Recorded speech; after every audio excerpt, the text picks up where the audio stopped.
म्हणजे काय कोल्हार नावाचा दैत्य मारला म्हणून त्या शहराचं नाव कोल्हापूर पडलं.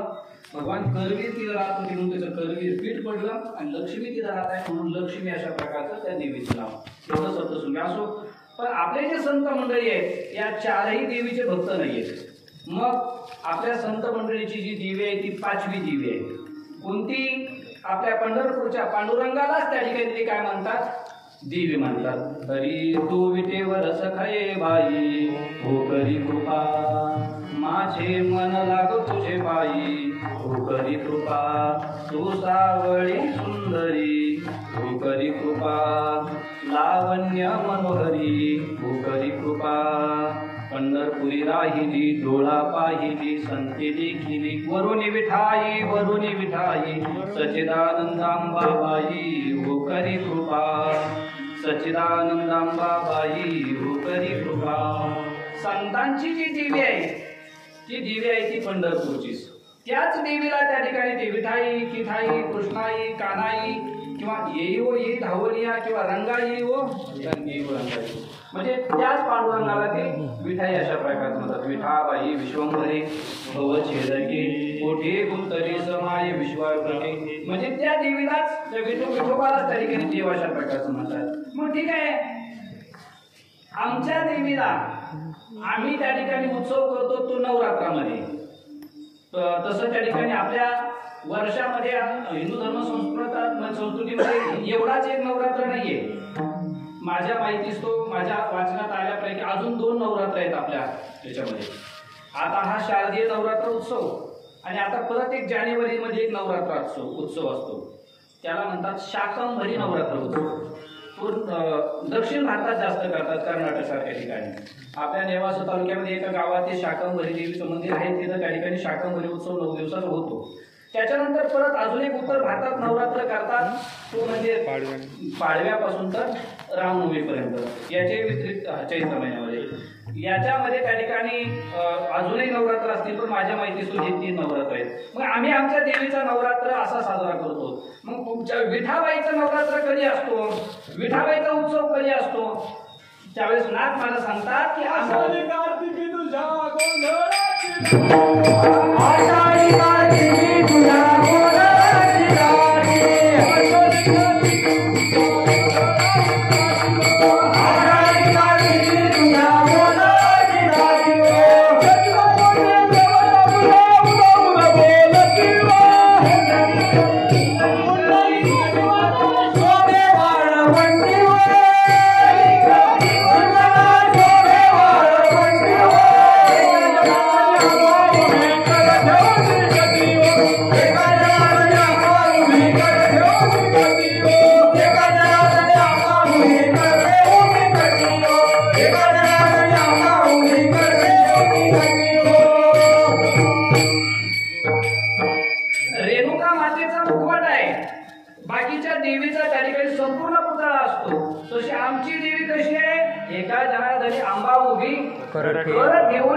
कधी असतो तुमच्या आंब्याचा उत्सव? आषाढी कार्तिकी तुझ्या गोंधळाची दाटी हो.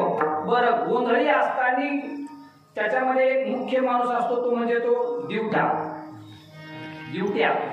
तर दिवटीला तेल घालणारा मनुष्य तो एक जण असतो त्याच्यामध्ये.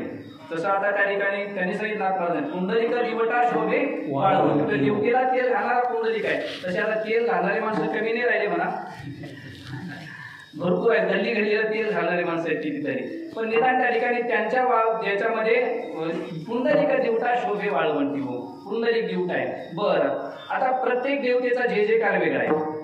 आपल्या खंडोबाचा जर जय जयकार म्हटलं तर खंडोबाचा जय जयकार कसा असतो? एकोट एकोट जय मल्हार, हा खंडोबाचा जय जयकार झाला. आणि आपल्या वारकऱ्यांचा जर जय जयकार असला तर पुंडलिक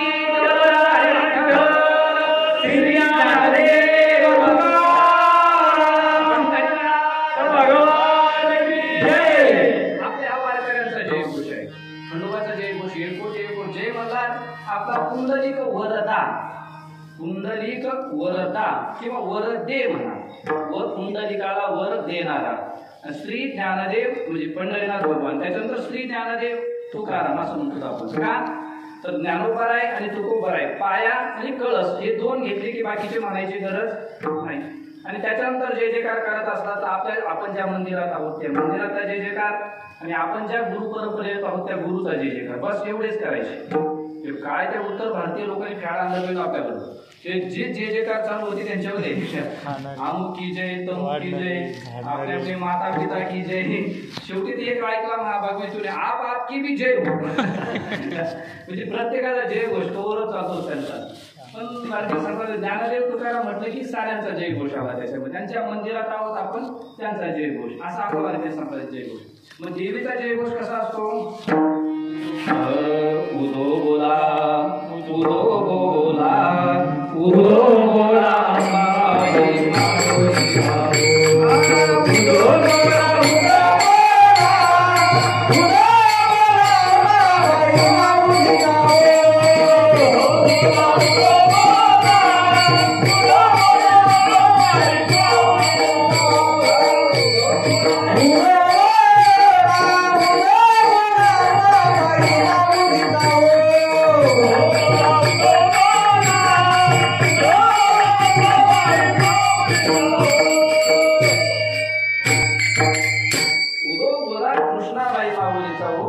म्हणजे त्यांच्यात उदो उदो देवी मध्ये बोलल्या जातं. ठीक आहे.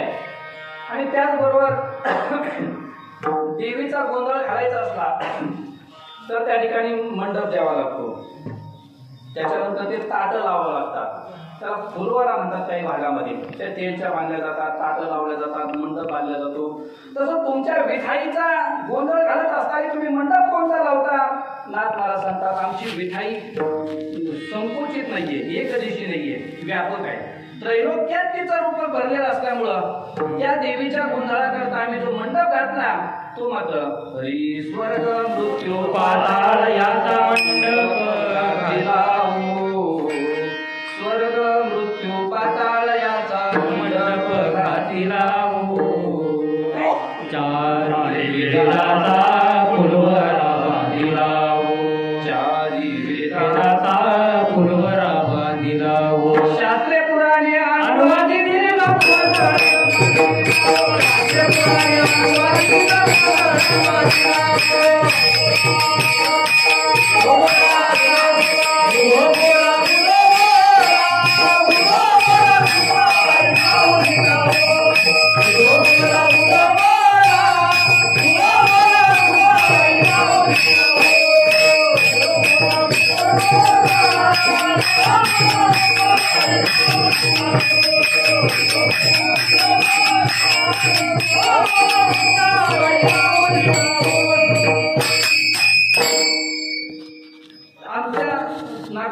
आमच्या देवीला जो मंडप घातला स्वर्ग मृत्यू पाताळ याचा मंडप घातलेला, तिन्ही लोकांचा मंडप घातला आणि तिन्ही लोकात आमची देवी अव्यापक आहे.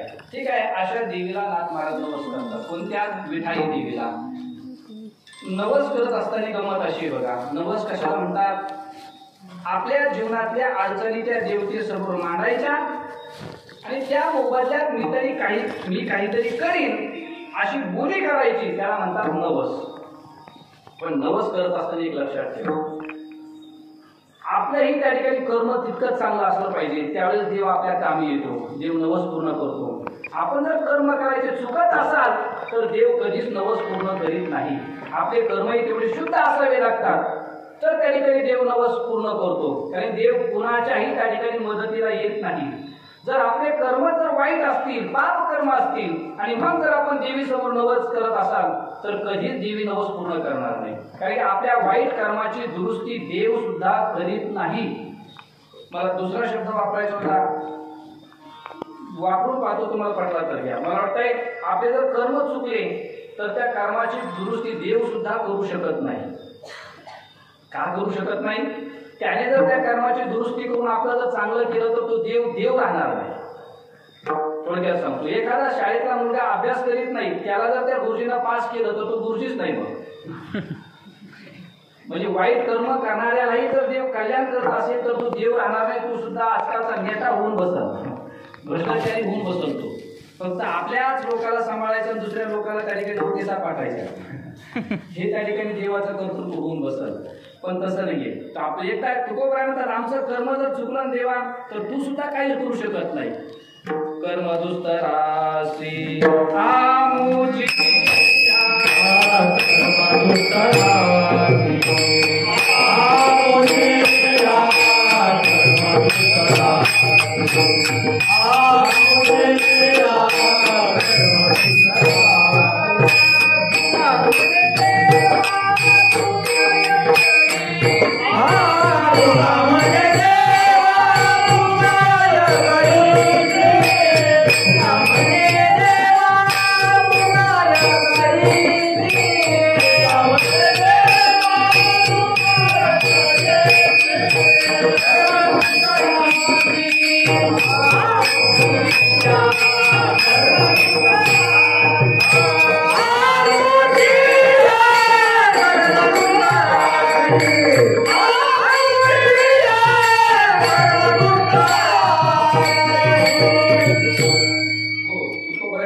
आमुची आमचं जर कर्म वाईट असेल तर तेव्हा तू तरी काय करशील त्याच्यामध्ये.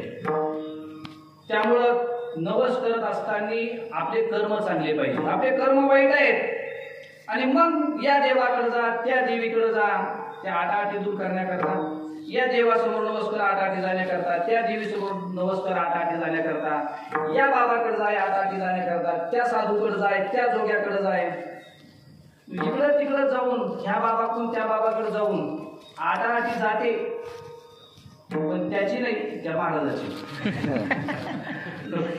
महाराज त्या आटाआटी दुरुस्त करणारे महाराज लोक किती श्रीमंत असतात, खूपच श्रीमंत असतात. ते काय गाड्या माड्या काय त्याचं सारे एसी रूम ते खूप टाकाटाक असतात. लोक म्हणतात बस त्या ठिकाणी तेवढी सून नांदायला आली की बस काय लागेल तेवढे पैसे देऊन टाकू. पोराचं लग्न झालं की पोराने अमुक असं केलं की ते अमुक हे काय पैसे देऊन टाकू. त्या अलीकडे तोडग्याचे पैसे घेऊन टाकतात. होई नाही तरी मुली एखाद्याला आलाच बस बाकीची गर्दीच पडत आहे. मग खूप अवघड असतं. म्हणजे एकदा आपले कर्म चुकले तर कुठेही जा, काही त्याला पर्यायच नसतो. मग काही त्याला एकदा झालं की घडलं मग त्या ठिकाणी ते भोगावेच लागतात त्याला. काय झालं पहिल्यांदा एका ऑफिसमध्ये माझं काम पडलं, सरकारी ऑफिसमध्ये.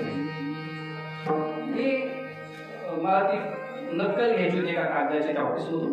म्हणून गेलो पहिल्या दिवशी, म्हटलं होती नक्कल पाहिजे मला. त्या साहेबांनी वर सुद्धा नाही पाहिलं, मला सांगितलं उद्या या. बरं म्हटलं जाऊ द्या उद्या जाऊ. दुसऱ्या दिवशी गेलो, परत म्हटलं होती नक्कल पाहिजे मला. त्याने वर सुद्धा नाही पाहिलं, फक्त सांगितलं उद्या या. जवळजवळ मी 8-9 दिवस चक्रा मारल्या. आणि 9व्या दिवशी गेल्यानंतर तुम्हाला माहितच होतं की आपण म्हणणार नक्कल द्या, तो म्हणणार उद्या या. हे त्याच्या पाठ झालं, माझे पाठच झालं होतं. पण मी गेलो आणि उभा राहिलो टेबलासमोर. म्हटलं आता याला नक्कल मागायचीच नाही. म्हटलं अहो साहेब, मी 9 दिवस झाले म्हणलं चक्रा मारतोय तुमच्याकडून, मला नक्कल पाहिजे. आता उद्या या म्हणू नका. नक्कल कशाने भेटेल मला सांगा. ते मला कागद कशाने भेटेल सांगा. तो काय करावं लागेल मला, मग तुम्हाला कागद भेटेल सांगा.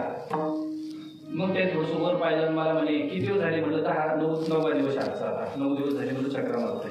तुम्ही एक काम करा, तुम्हाला 500 रुपये द्यावं लागतील म्हणे. मग लगेच खिशात हात घातला, 500 रुपये देऊन टाकले. म्हटलं चक्रा मारण्यापेक्षा 500 गेलेले बरे. त्याला 500 रुपये देऊन टाकले. म्हणजे त्याला नसलं नाही म्हणजे उद्या या नक्कीच भेटेल म्हणायचं. परत घरी गेलो. परत दुसऱ्या दिवशी गेलो 10-10:30 तिथं नोकर माझी लगेच टेबलावर तयार होती. कारण की तपीवेनं जाई होतं दिले ना ते हरिपाठ आपण पाठ केला, पण आचरणात माऊली त्यांनी आणला. आपण वारकऱ्यांनी आणला एवढा आचरणात. मला वाटते प्रत्येक ऑफिसमध्ये त्यांनी ठेवलं पाहिजे. तपीवेन जाई होती दिले नसता, पैसे द्या मग घेऊन जा. कागद तयार होता. मी आपलं म्हणलं साहेब ह्योच कागद माझ्यावर घेऊ का, तुम्ही हो घेऊन जा. पण मी कागद उचलला आणि आता 9-10 दिवस झाले मी चक्रा मारून तुम्हाला चांगलं पाहतो का. त्या ठिकाणी दरवाजाच्या बाहेर पडणार तितक्या तुम्हाला म्हणे तुम्ही महाराज आहेत का. म्हटलं हो महाराज आहे. मग तुम्हाला ते असं आठ इथं कळतं का म्हणे काही. म्हटलं थोडासा आला बरं का कसा म्हटलं मग मला जेवढं आठ इथलं कळतं तेवढं पहिल्यांमध्ये कोणालाच कळत नाही. म्हणलं माझ्या हातात केस आलेले अजून फेलच झाली नाही. म्हटलं कधी बऱ्याच जणांच्या 8-8 दुरुस्त केल्या. खूप गर्दी असते माझ्याकडे. मला लगेच खुर्ची दिली बसायला. त्यांनी त्याच्या जवळची सर्जाची म्हणून बसा. महाराज खूपच 8-8 माझ्या जीवनामध्ये. तुम्ही जर तुम्ही 8-8 दुरुस्ती केली ना, एक 5-50 हजार रुपये तुमच्या मठाला देऊन टाकेल म्हटली नाही. पण तेवढी 8-8 माझी घाला. तो काय अडचण काय नेमकी सांगा ना. म्हणजे बघा म्हणजे महाराज राहायला औरंगाबादला आहे, ड्युटीला पैठणला आहे. 10 वाजता ड्युटी असते, 5 वाजेपर्यंत ड्युटी चालते. 5-5:30ला मी बस स्टँडला जातो, 5:30ला गाडी पकडली की मला घरापर्यंत जायला 8 वाजतात म्हणे. 8 वाजता मी घरी गेलो की मला बायको आहे म्हणे आणि एक मुलगा आहे. एक मुलीचं लग्न झाले, ती गेली म्हणे. पण बायकोला बीपी बी आहे, शुगर बी आहे. एक मुलगा आहे, परंतु त्याला खूप दारूचं व्यसन लागलं. लग्नच होत नव्हतं त्याचं, पण त्याला 2-3 महिने त्याला दारू सोडायला लावली आणि तेवढ्या कचाट्यामध्ये त्याचं लग्न उरकून घेतलं. पण लग्न झाल्यावर परत पोरगं दारू प्यायला लागलं आणि ती सून नादाना सून गेली म्हणे माहेराला निघून. बरं गेली तर अशी तशी नाही गेली, तिला जेवढी आम्ही 2-5 लाखाची दागिने केली ती घेऊन गेली. आणि आता तर पोरगं जास्तच दारू प्यायला लागलं, सुधीतच नसतं. मी घरी गेलो, एक तर बायकोचा बीपी वाढलेला असतो, नाही तर शुगर वाढलेली असते आणि पोरगं दारू पिऊन पडलेला असतो, स्वयंपाक केलेला नसतो. मला संध्याकाळी 8 वाजता गेलं घरी की मग स्वयंपाक करावा लागतो. एकट्याचा नाही, तिघाचा स्वयंपाक करायचा. पहिलं त्या दोघाला जीव घालायचं आणि नंतर मी जेवायचं. झोपायला 10 वाजते म्हणे महाराज. सकाळी उठलं की परत तिघाचा स्वयंपाक करायचा, त्या दोघाला स्वयंपाक काढून ठेवायचा. मी माझा डबा घ्यायचा, एसटी पकडायची आणि पैठणला यायची. त्याची आटाआटी ऐकून कृष्णा महाराज मला एवढं बरं वाटलं. वाटायला नाही पाहिजे बरं तसं आता, पण महाराज या नात्याने कसं वाटलं तर काय करतात. त्यांनी मला 10 दिवस चक्रा मारून 500 रुपये माही घेतले होते. मला नाही बरं वाईट वाटत का त्याच्यावर. इतकं बरं वाटलं ना मला की असं म्हणजे अहो घेतलीच राहिलं की असं वाटलं. मग मला म्हणजे महाराज काय पर्याय याला सांगा म्हणे. माझी आटाआटीच गेली पाहिजे हो म्हणे. मला वाटतं बऱ्याच जणांचा पर्याय लक्षात आला असेल आता त्याला थोडा. त्याला म्हटलं बाबा ते कालचे 500 कशाचे होते सांग ना पहिले. महाराज ते काय 200-300 साहेबाला द्यावं लागते, अशी 200 मी मला ठेवून देतो म्हणे. म्हटलं तेच घ्यायची बंद कर पहिले. तो असा किती बाबाकडे फिरला तर बीपी कमी होणार नाही, शुगर कमी होणार नाही, पोरगं दारू सोडणार नाही. त्याला जळगावला टाकले तर पुण्याला टाकले तर अजून पुढे नेऊन टाक त्याला. ते लाखाने पैसे ते कमी देते व्यसन मुक्तीवाले, पण दारू तशीच राहते. म्हणजे तू तेवढे 500 घेतोय ना. अरे लोक त्या ठिकाणी शहरामध्ये येतात 200-400 रुपये खिशात टाकून, तर त्यांना 100-200 रुपये पेट्रोल टाकायचं असतं, 100-200 रुपयाचं पोरांना खायला न्यायचं असतं आणि त्याच्यात मध्ये तुम्ही त्याचे 500 रुपये घेऊन टाकता. मग त्याचा तळतळा तुमच्या संसारावर लागणार नाही का?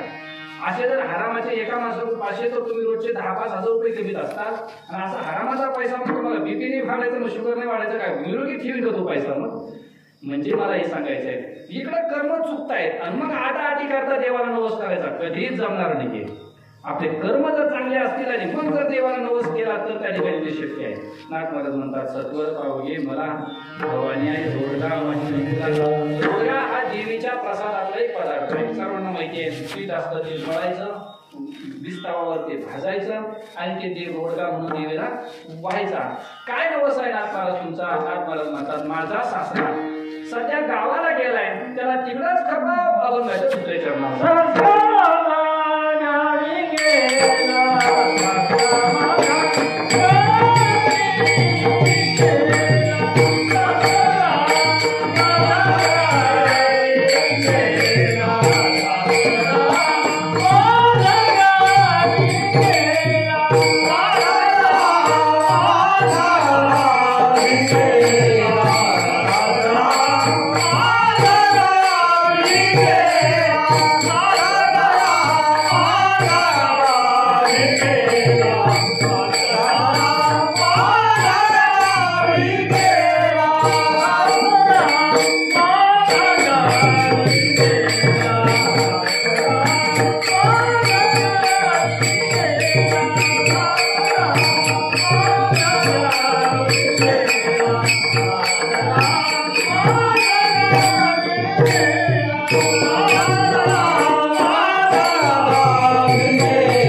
तिकडेच खपवी त्याला. माझा सासरा सध्या गावाला गेलाय, त्याला तिकडेच खपव. आपला चिंतन चालू, अनुक्रम असा चालू होता की आपलं लग्नही झालंय, आपण नांदायला आलो, आपण सासूरवाशी न आहोत. आणि चौथा आपला त्या ठिकाणी अनुक्रम असं होतं की आम्ही सासूरवाशी आहोत, तर आम्हाला सासू कोणती आणि आम्हाला सासरा कोणता. नाथ मला सासरा माझा गावी गेल्यानंतर, पण आम्हाला सासरा कोणता आहे, जर आपल्याला सासरा कोणता आहे हे जर पाहायचं असेल तर नाथांच्याच वाङ्मयामध्ये आपला सासरा कोणी हे नाथाने सांगून टाकलंय. जे जोगवा प्रकरण आहे नाथांचं, त्या जोगवा प्रकरणामध्ये नाथ महाराज म्हणतात, नववेद भक्तीच्या नवरात्रा करुणी कोटी मागे न ज्ञान पुत्रा, दंभ सासरीन सद्भावांतरीच्या मित्रा, दंभ सासऱ्या सांगेन कुपात्रा. आईचा जोगवा जोगवा मागेन, आईचा जोगवा जोगवा मागेन.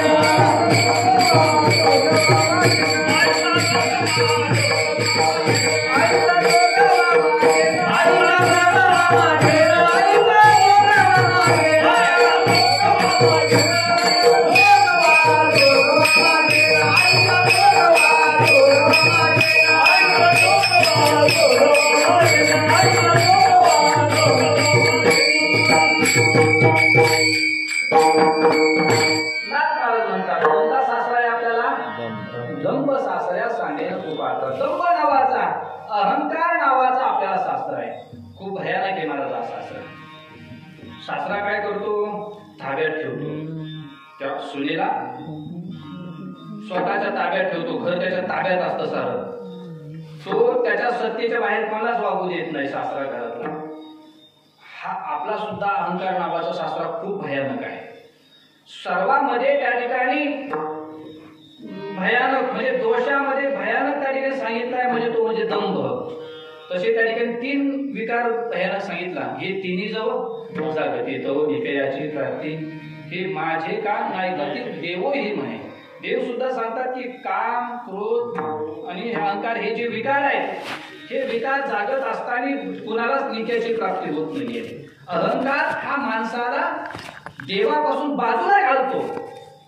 अहंकार असेल तर देव त्याला कधीच जवळ करत नाही. देवाला सारं चालतं पण अहंकार नाही चालत. हरिपद प्राप्ती गोळ्या भावी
कितीतरी प्रमाण आहेत. तुका म्हणे की घाली अभिमान जरी होय ज्ञान अभिमान झाला की देव त्याला बाजूला सरतो, जवळच करीत नाही. तुकोबराय म्हणतात, ज्याला वाटतं की आपलं हित झालं पाहिजे, आपलं कल्याण झालं पाहिजे, त्याने पहिलं त्या ठिकाणी आपला अहंकार बाजूला सोडला. अभिमान केला तुका म्हणे देवता, देवता तुका म्हणे देवता.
बाजूला लोटतो आणि निरागी मनुष्य अज्ञानी असला, कुरूप असला किंवा त्या ठिकाणी भोळा असला तरी सुद्धा देव त्याला जवळ करतात. पण अभिमानी मनुष्य किती मोठा असला तर त्याला देव जवळ करीत नाही. अहंकार किती वाईट आहे बघा.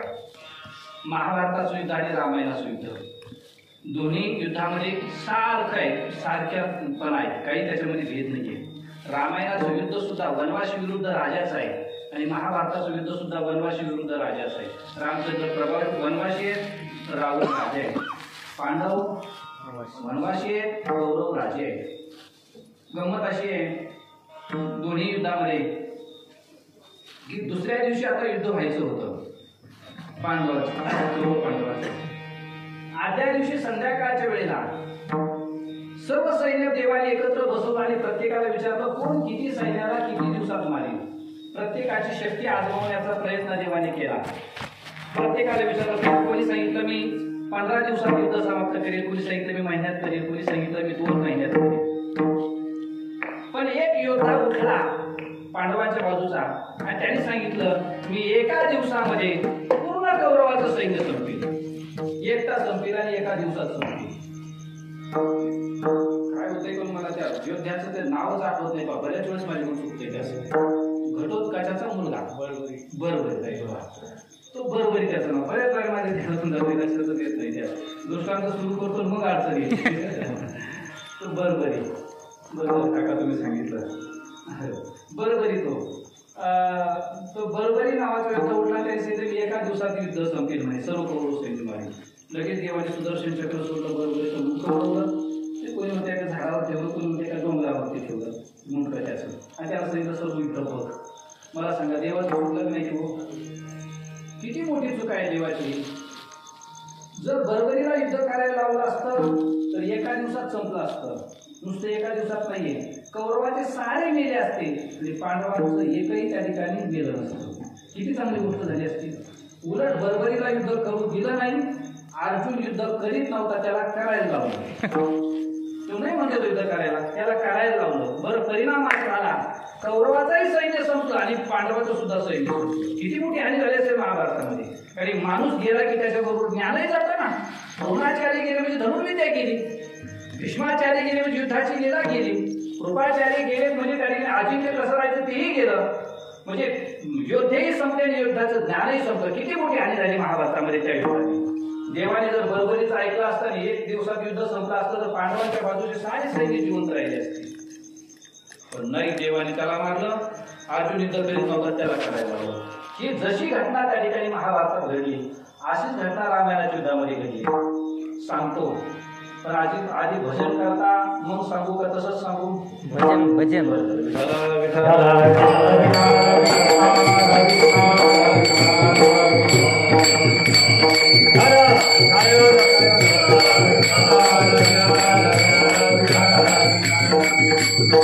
त्यावेळेस रामचंद्र प्रभू पंप सरोवरावरती गेले आणि तिथून पुढे त्या ठिकाणी सुग्रीव एका पर्वतावरती बसला होता. काय नाव त्या पर्वताचं? ऋष्यमुख पर्वत. सुग्रीव तिथे बसलेला होता. त्या सुग्रीवाकडे तिथे गेले. तिथे गेल्याच्या नंतर मला सांगा आता देवाने त्या पंप सरोवरामध्ये किंवा किष्किंधेमध्ये सुग्रीवाचं सहकार्य घ्यायला पाहिजे होतं का वालीचं सहकार्य घ्यायला पाहिजे होतं? तुम्ही सुद्धा म्हटलं तर वालीचं सहकार्य घ्यायला पाहिजे होतं. का? तर सुग्रीवापेक्षा वाली ताकदवान होता. त्याच्या काळामध्ये ती विजय माला होती. वालीला भिवून सुग्रीव बसला होता. बाकी तर जाऊ दे ताकदवान होता, पण किती ताकदवान होता असं म्हणतात की त्या वालीनं रावणाला बगलेत दाबून समुद्राचं स्नान करून त्या अंगदाच्या पाण्यावरती लटकवलं होतं. जर वालीचं सहकार्य घेतलं असतं तर 18 पद्म वानर लंकेला न्यायची गरज नव्हती. वालीचं सहकार्य घेतलं असतं तर लक्ष्मणाला शक्ती लागली नसती. वालीचं सहकार्य घेतलं असतं तर एकटा वाली गेला असता, सांगितलं असतं रावणा सीता पाहिजे तर रावणाने सन्मानपूर्वक सीता त्या ठिकाणी किष्किंधेमध्ये रामाजवळ आणून घातली असते. म्हणजे काहीच गरजच नव्हती त्या ठिकाणी युद्ध करण्याची. पण तिथं कोणाला मारलं? रामाने वालीला मारून टाकलं. आणि अर्जुनाची जशी गंमत होती युद्ध करीत नव्हता तसा सुग्रीव सुद्धा युद्ध करायचं विसरला होता, तयारच नव्हता युद्ध करायला. 4 महिने पाऊस काळ आहे, पाणकाळ आहे म्हणून त्याला सुट्टी दिली होती. किंवा तू पाणकाळ राज्य कर आणि पाणकाळ संपल्यावर आपण लंकेवरती स्वारी करू. पाणकाळ संपला तरी सुद्धा तो करायला तयार नव्हता. हनुमंतरायाला पाठवलं आणि त्याला युद्ध करायला बोलवून घेतलं. म्हणजे रामायणामध्ये वालीला मारलं आणि सुग्रीवाकडून युद्ध करून घेतलं. महाभारतामध्ये बर्बरीला मारलं आणि कोणाकडून युद्ध करून घेतलं? अर्जुनाकडून युद्ध करून घेतलं. म्हणजे अर्जुनाकडे युद्ध करूनही हानी झाली, सुग्रीवाकडून युद्ध करूनही खूप मोठी हानी झाली. मग असं का केलं देवाने? त्याला एकच उत्तर आहे, बर्बरीलाही अहंकार होता आणि वालीलाही अहंकार होता. अर्जुनाकडे अहंकार नव्हता आणि सुग्रीवाकडे अहंकार नव्हता. सुमन होतं अर्जुनाचं आणि सुमन होतं अर्जुन सुग्रीवाचं. दोघांचंही मन चांगलं होतं, निरअहंकारी मन होतं. म्हणून अहंकारी बर्बरी जरी असला तरी त्याला जीव मारून टाकतात आणि निरअहंकारी अर्जुन जरी असला तरी त्याला जवळ करतात. ही त्याची गंभीर देवाची गंमत आहे. म्हणून नाटकाला म्हणतात, सासरा गावी गेला तिकडेच खपवी त्याला. कधी कधी आपला अहंकार राहत नाही. आता तुम्ही कीर्तनाला अहंकारच नाही काही. इथं तुम्हाला कोणी या म्हटलं का? इथं कोणी बसायला टाकलं का? इथं कोणी चहा पाणी दिलंय का? तुम्हाला काहीच नाही. तुम्ही जसे कीर्तनाला येतात तसे जर आपण आपल्या व्याह्याच्या घरी गेलो आणि ते व्याह्याने जर या नाही म्हटला, बसा नाही म्हटला, चहा नाही दिलं, पाणी नाही दिलं तर परत तोंड खाणार. ते व्याह्याच्या घरी आपण परत जाणार नाही. काय लोक आहे त्यांनी मला बसायला नाही टाकलं, काहीच नाही. कीर्तनाला येतात तुम्ही कोणी काही म्हणत नाही, तरी सुद्धा तुम्ही येतात. त्याला कारण आपला सध्या आपला अहंकार कुठे गेलाय? गावाला गेलाय. आपण देवीला हेच नवस करायचा की आमचा जसा अहंकार आता गावाला गेलाय तसा त्याला तिकडच खपव, परत इकडे येऊ देऊ नको. सासरा माझा गावी गेला तिकडेच खपवी त्याला. अजून काय नवस आहे? नाटकाला म्हणतात, माझी जी सासू आहे ती सुद्धा खूप मला जाच करते. सासू माझी जाच करते, सासू माझी जाच करते.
मला एक सासू आहे म्हणतात. मला म्हणजे आपल्याला सर्वांना आपल्याला अहंकार नावाचा सासरा आहे.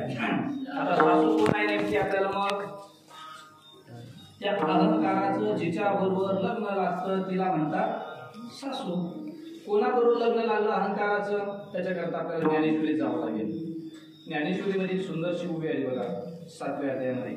नमोकार म्हणतात, ते अहंकार तनुशी वालवपुरी. अहंकार आणि तनु. तनु म्हणजे शरीर, अहंकार म्हणजे मीपणा.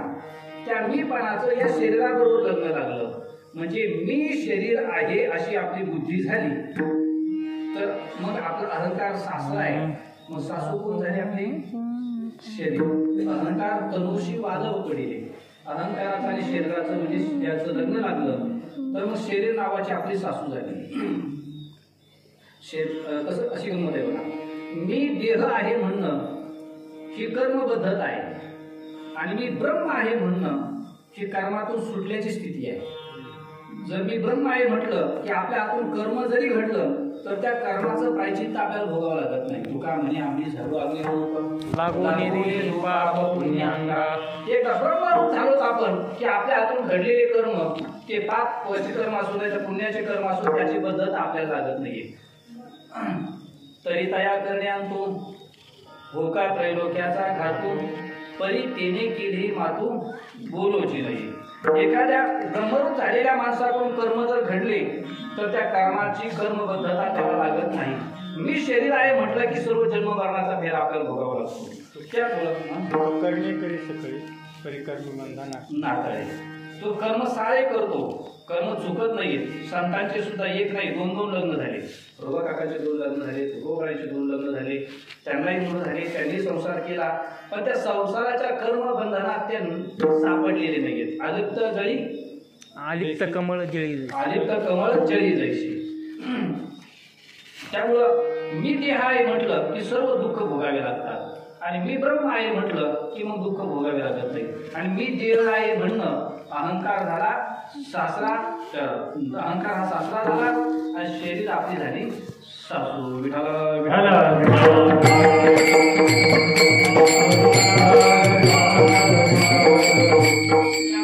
अहंकार तनुशी वालत पडले. शरीर नावाची सासू अशी आपली, तिथं आपलं काहीच चालू देत नाही. मी पाठीमागा प्रस्तावने सांगून गेलो की संसारामध्ये ज्यावेळेस नांदायला जातो तिथं सासूच चालतं, सोन्याचं काहीच चालत नाही.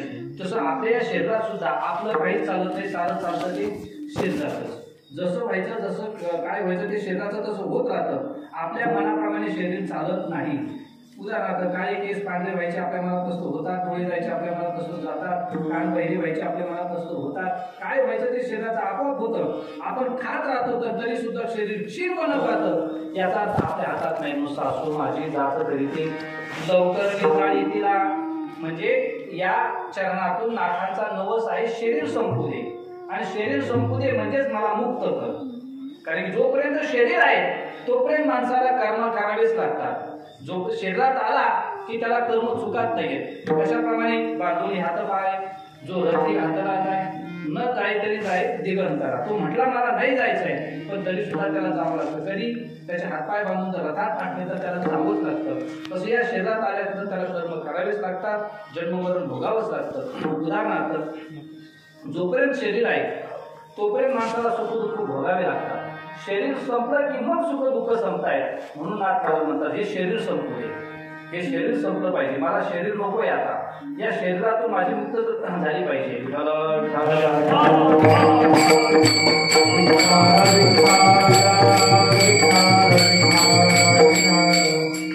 या शरीरात एकदा मनुष्य अटकला की त्याला कितीतरी वेळा जन्माला यावं लागतं आणि कितीतरी वेळा मरावं लागतं. किती जन्म झाला फेरा मी शरीर आहे म्हटलं की किती जन्म झाला फेरा गणित नाही जाताना. आणि मी ब्रह्म आहे म्हटलं की आता मागवता येईल फेरा न घडे या. म्हणजे असं आहे बघा, जेवणामध्ये 2 पदार्थ असतात. काही पदार्थ म्हणजे किती जन्म झाला फेरा गणित नाही जाताना. भात एकामागे एकामागे, आणि गुलाबजामुन खाता मागवता येईल फेरा न घडे या. आता भेटतंय खूप, नाही तर पूर्वीच्या काळामध्ये नव्हतं भेटत ते. शिरा असायचा नव्हतं, एकदाच वाढ व्हायची ती, एकदाच शिराची परत होत नव्हती वाढ. ती बी तो शिरा असा असायचा की त्यात पहाड घातलेली असायची आणि मग त्या ठिकाणी एकदा शिरा यायचा. तसं त्या ठिकाणी मी ब्रह्म आहे म्हटलं की परत आता नाही आम्हा जन्मावे मरावे लागतात. आता ते मुक्त झालेले असतात ब्रह्म आहे म्हणणारे. पण जोपर्यंत मी शरीर आहे, शरीर नावाची सासू आहे, तोपर्यंत खूप जाच असतो. म्हणून सासू माझी जाच तरी ती लवकर निर्धारी तिला. बघा एकदा का देवीचा छंद लागला माणसाला की मग मात्र त्या ठिकाणी माणसाला त्या देवी समोरच नमस्कार वाटतो, त्या देवीचेच गुणगान गावे वाटतात. या संतांना सुद्धा त्या ठिकाणी आपल्या विठाईचा छंद लागलेला आहे, आवड लागलेली आहे. त्यामुळे त्या विठाईकडेच ते नमस्कार करतात. काळीचार लोलो लागला लागला लागला आंबेचा लोलो लागला.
विठाबाई आनंदीचा ते ठाणं कुठं आहे आधी ठाणे पंढरपूर नांदे कानाई सुंदर त्या विठ्ठलाकडं नाथ महाराज अजून एक नवस करतात कोणता नाथ महाराज म्हणतात मला अंका नावाचा सासरा जाऊ दे शेरे नावाची सासू जाऊ दे अजून एक मला जाव आहे ती सुद्धा खूप त्रास देते तिला सुद्धा बोडकी कर अभंगाच्या चौथी जाऊ माझी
मला एक जाव आहे म्हणतात ती खूप फडफड बोलते परत पहिल्यापासून सांगतो म्हणजे रामकृष्ण हरीपासून नाही या दोन चरणापासून सासरा आपल्याला कोण आहे अहंकार सासू कोण आहे शरीर आता तिसरं नातं सांगायची जाव कोण आहे आपल्याला कुबुद्धी नावाची जाव आहे परमार्थ करू वाटणं ही सद्बुद्धी आहे आणि संसार करा वाटणं वाईट वागावं वाटणं ही खूप बुद्धी आहे ज्यावेळेस वाईट करायची इच्छा निर्माण होते त्यावेळेस आपल्या जावेचं चाललेलं असतं आपल्या घरामध्ये आणि सद्बुद्धी करायचं चाललेलं असतं त्यावेळेस आपलं चाललेलं असतं सद्बुद्धी ही चांगलं करायला लावते आणि कुबुद्धी वाईट करायला लावते कुबुद्धी नावाची आपल्याला जाव आहे ती कुबुद्धी नावाची जाव आपल्याला पाप कर्माकडे घेऊन जाते कळतं आपल्याला हे पाप कर्म आहे वाईट आहे पण तरी सुद्धा ती करायला लावते ऐकत नाही आपल्यावर आणि मग ते पाप कर्म केलं की ते प्रायश्चित्त भोगावंच लागतं त्याकरता त्या ठिकाणी या कुबुद्धी नावाच्या जावाला त्या ठिकाणी बोडकी करून टाक वाईट बुद्धी म्हणजे माणसाला कळतं हो पाप करतो आपण पण तरी सुद्धा मनुष्य पाप करतो ना त्यावेळेस समजायचं की आपल्या घरात आता कुबुद्धीचं चाललेलं आहे कारण दुधात पाणी टाकून विकणं हे पाप आहे त्या दूध विकणाऱ्याला कळतं पण तरी सुद्धा करतो कारण की त्याची कोण जागृत झालेली असते कुबुद्धी एखादी वस्तू विकत असताना तिचं माप मारणं ते सुद्धा पाप आहे त्या वस्तू विकणाऱ्याला कळतं पण तरी सुद्धा तो करतो कारण त्याच्या मनात ती खूप बुद्धी आलेली असते एखाद्याला त्रास देणं हे त्याला कळतं हे पाप आहे एखाद्याचे पैसे पुरवणं हे त्याला कळतं पाप आहे पण तरी सुद्धा त्या ठिकाणी तो करतो कारण त्यावेळेस त्याची खूप बुद्धी जागी झालेली असते कीर्तनाचे पैसे घेऊन येते त्याला कळतं पण तरी सुद्धा त्याने तो घेतो त्याने त्याची काय असते ती खूप बुद्धीच त्याची जागी झालेली असते ती वाईट बुद्धी त्याला नाही सुरू देते म्हणून जाऊ माझी फडफड बोलते तिला मारू नको मग तिला बोडकी कर म्हणजे तिचं कोणी ऐकणार नाही असं काहीतरी कर त्या कुबुद्धीचं कोणी ऐकलं नाही पाहिजे त्या बुद्धीलाच कुबुद्धीला सुबुद्धी कर ही संतांची स्थिती आहे खळाची कुबुद्धी असते म्हणून ज्ञानोबा काय म्हणत नाही की खळ मारावे मग व्यंकटी सांडो त्या व्यंकटी म्हणजे त्याचा वाकडेपणा केला पाहिजे जे खळाची व्यंकटी सांडो तया सत्तर विरती वाढो म्हणजे खूप बुद्धीचं रूपांतर सद्बुद्धीत झालं पाहिजे म्हणून जाऊ माझी फडफड बोलती बोडकी कर घे तिचं माझ्या मनाने ऐकलं नाही पाहिजे असं काहीतरी करा देवा ती त्या ठिकाणी वेगळी केली म्हणजे जे खळाची व्यंकटी सांडो तिथं एका वक्त्याने डोकं लावलं पाहिजे व्यंकटी शब्दाबद्दल ते वक्ता म्हणे की आता आपण सरळ सरळ व्यंकटी या शब्दाचा अर्थ असा होतो वाकडेपणा त्याचा खळपणा वाकडेपणा जाऊ दे पण तो वक्ता म्हणतो तसं नाही कारण की व्यंकटरमणा देवाचं नाव आहे म्हणे मग व्यंकटरमणा म्हणजे काय तो वाकडा देव म्हणायचं त्याला पण त्या वक्त्याला कोण सांगत ते व्यंकट शब्द कर्नाटकी आहे, विठ्ठला व्यंकट शब्द हा मराठीतला हे कोण सांगत गेलं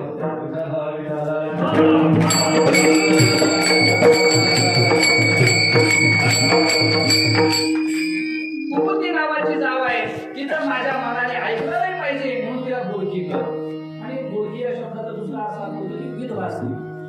त्या विधवा स्त्रीचं सुद्धा घरात कोणी ऐकत नाही. आणि असं एक विदुर नीतीमध्ये एक असं वाक्य वाचलं की त्या विदुराने सांगितलंय की विधवा स्त्रीच्या कोणी नादी नाही लागलं पाहिजे, विधवा स्त्रीला त्रास नाही दिला पाहिजे असं म्हणतात. त्या ठिकाणी कुंती माता ह्या विधवा होत्या आणि कौरव 100 होती, पण त्या विधवा स्त्रीच्या नादी लागले, संपले सर्वजण त्या ठिकाणी. म्हणून कुमुदी नावाची त्या ठिकाणी जी माझी जाव आहे तिला त्या ठिकाणी घरात काही चालू देऊ नको, तिचं ऐकून देऊ नको म्हणाला. बरं ठीक आहे, जाऊ माझी फडफड बोलते, बोलकी करगी, तिला अजून काय करायचं आहे. नंतर त्या ठिकाणी म्हणतात की मला एक ननंद आहे, त्या ननंदेला सुद्धा त्या ठिकाणी पोरग आहे, ते सुद्धा खूप त्रास देतात. ननंदेचे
ज्ञानेश्वरीत आपण एक लग्न लावलं, कुणाकुणाचं अहंकाराचं आणि शरीराचं. त्याच्या पुढचा श्लोक दिला त्या ठिकाणी देवाने, इच्छा द्वेष समुथेन द्वंद्व मोहेन भारत. अहंकाराचं आणि शरीराचं लग्न लागलं, मग त्याला आता मूलबाळ होणारच.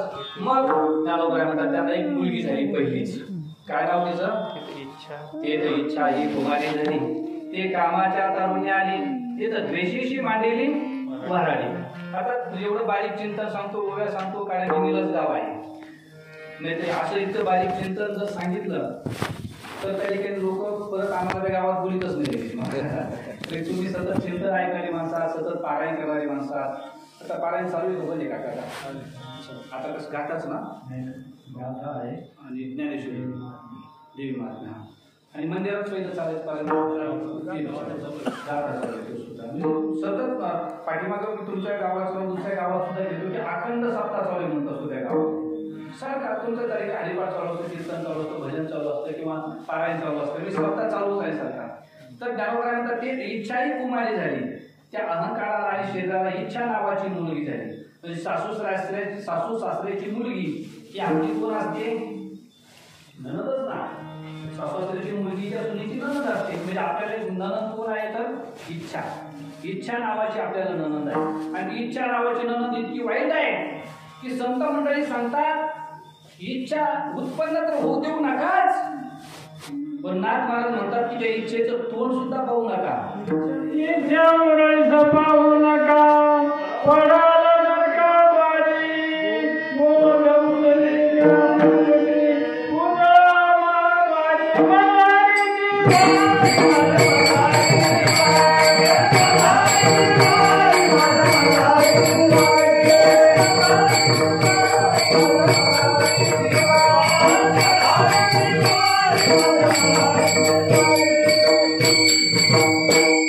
इच्छा मुरळीला पाहू नका, पडाल नरकावारी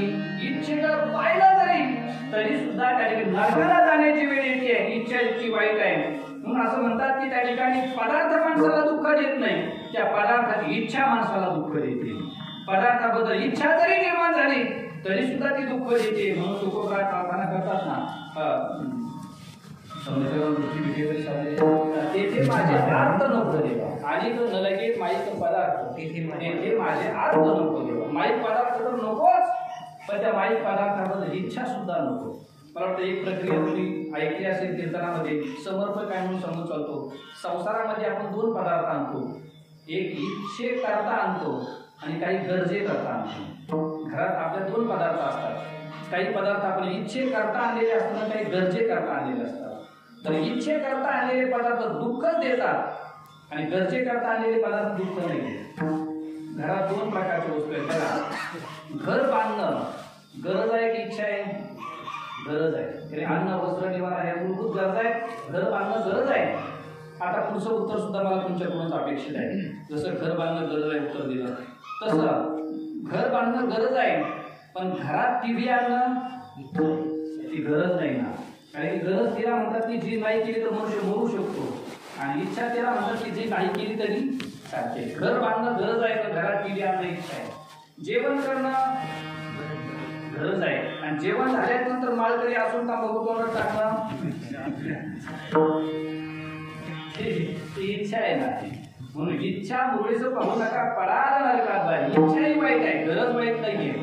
म्हणून त्या ठिकाणी ननंदेची पोर ती इच्छा तर वाईटच आहे, पण तिचं पोरग सुद्धा खूप वाईट आहे. इच्छेचं पोरग कोणतं? परत आपल्याला ज्ञानेश्वरीला जावं लागेल. ते इच्छा ही कुमारी झाली, तिचं बी लग्न जावं लागेल ना. तिला मुलं व्हायचं म्हटलं, ती इच्छा ही कुमारी झाली, ती कामाच्या तारुण्य आली, ती तर द्वेषीशी मांडलेली बरावी. तिला इच्छेचं लग्न द्वेषाबरोबर लावलं, आणि द्वेषाबरोबर लावल्यानंतर तयार मुलासोबत झाला द्वंद्व मोह जन्मला. त्यांना मोह नावाचा मुलगा झाला, इच्छेला आणि द्वेषाला. म्हणजे ननंदेचं पूर्व म्हणजे मोह, तो सुद्धा खूप वाईट आहे, खूप त्रास देतो. बरेच भांडणं सासरला ती ज्यावेळेस ननंद माहेरला येते त्यावेळेस त्या पोरामुळेच होत असते. तिच्या पोराला तिला बटन दिले, माझ्या पोराला नाही दिले. तिच्या पोराला लवकर चहा दिला, माझ्या पोराला दिला नाही. याच्यावरून भांडणं झोपतात. म्हणून ती सासूर वशील म्हणते, ननंदेची पोर किरकिर करते, खरूज होऊ दे त्याला. मला वाटतं एक नाथ महाराजांनी जर आता बोललेला असता तर खरूज होऊ दे असते म्हणले. मग हा कोरोना होऊ दे त्याला म्हटले असते. मला वाटतं खरूज हा नावाचा आजार जरा चमत्कारिकच आहे. बाकीच्या साऱ्या आजारात कोरोना नावाचा आजार म्हणजे खरूज नावाचा आजारच चमत्कारिक. कसं काय? ज्या उपचाराने गोड वाटतं त्याच उपचाराने तो वाढवतो. खरूज ज्या उपचाराने तिला गोड वाटतं त्याच उपचाराने ती वाढते. खजूरला गोड कशाने वाटतं? खाजल्याने खूप गोड वाटतं, खाजूच वाटतं सारखं म्हणतात, पण खाजूनच वाढते. असं हे संसार असाच आहे की केल्याने खूप गोड वाटतो, पण केल्यानेच वाढवतो, फार वाढवतो संसारात. मग म्हणतो आता सारं सोडून द्यायचं. आता तू सोडीशी, पण ते नाही सोडणार का तुला? आता नाही, आता सुटायचं कामच नाही तुला आता. म्हणून म्हणजे जे करतायत ते कीर्तनाला येतच नाही. ज्यांनी करून खूप मोठा वाढून ठेवला पश्चाताप झाला तेच कीर्तनाला येतात. जे करतात हाऊस आहे, ज्यांना अजून गोड वाटतंय ते घरीच बसते, त्यांना गोड वाटतंय अजून. जसं जसं खाली देत तसं त्यांना गोड वाटतंय. पण एकदा का त्या ठिकाणी सहा पांगलीच असती की मग कळतं सासू किती त्रास देते, जावई किती त्रास देते, सुना किती त्रास देते, साडू किती त्रास देते. मग माणसाला पश्चाताप होतो. म्हणून ननंदेचे पोर किरकिर करते, खरूज होऊ दे त्याला. अजून काय करीत? दादाला मारून आहुती देईन, मोकळी करगे मला. शेवटी माझा पती सुद्धा त्या ठिकाणी मारून टाकील, आहुती त्याला घोमाट आहुती देईल त्याची, आणि मला मोकळी कर. आणि शेवटी नाथ मारून एका जनार्दनी सगळे करावू दे, एकटी करावू दे मला. म्हणजे काय? माझा अहंकार जाऊ दे, माझं शरीर जाऊ दे, माझी इच्छा जाऊ दे, माझा मोह जाऊ दे, हे सारे विकार जाऊ दे, आणि मला एकटीला ठेव. एकटा असला की भगवंताचं चिंतन घडतं, आणि विकार सोबत असले की मग मात्र त्या ठिकाणी प्रभातीशी वाटे तुमच्या यावे दर्शना, येथे न चले चोरी उरली आहे वासना. हे विकार त्या ठिकाणी तुझ्याकडे येऊच देत नाहीत. कामिनी रे चित्तनिधी बहु वाटे दुःख आहे हृदय. हे सारे विकार माझं चित्त एकीकडे घेऊन जातात, तुझं मुखच पाहू देत नाहीये. म्हणून सारे जाऊ दे आणि मला एकटीला ठेव, एकटं मन राहिलं पाहिजे. तू मला हिची करी माझे भजनी प्रेम धरी, किंवा मन मनात बघतो माझ्या जीवनात बसतो. देवा देवाला एक तर मन आवडतं, मनासोबत अहंकार आवडत नाही, मनासोबत इच्छा आवडत नाही, मनासोबत मोह आवडत नाही, मनासोबत क्रोध आवडत नाही, काहीच आवडत नाही. म्हणून महाराज म्हणतात काळ सारावा चिंतने एकांत वाशी उल्हासनाने विठोबार कुमारी